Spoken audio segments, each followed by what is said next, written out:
Hey everyone! Today we're going to explore how to create a key in Engini. This key is essential for securely communicating with an API and performing actions via HTTP. It ensures smooth and secure data exchange between your applications and external services, allowing for automation, data synchronization, and secure API interactions. Let's dive in. Log into your Engini account and navigate to the Connections page by clicking on Connections in the left sidebar. Click on the Keys tab and click on Add Key. For basic authorization, enter the key name, base URL, username of the API user, and the password in the respective fields.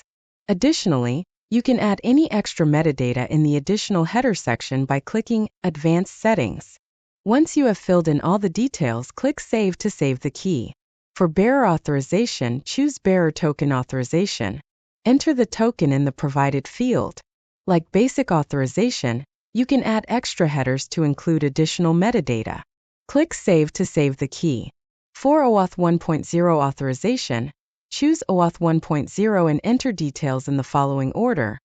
Base URL, add authorization to request headers, choose your signature method, then enter the consumer key, consumer secret, access token, token secret, and callback URL.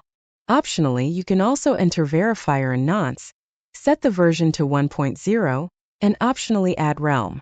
Set include body hash to false, add empty parameters to signature to false, encode the parameters into authorization header to true, and ensure SSL certificate verification is enabled. Once all the necessary fields are filled in, click Save to save the key.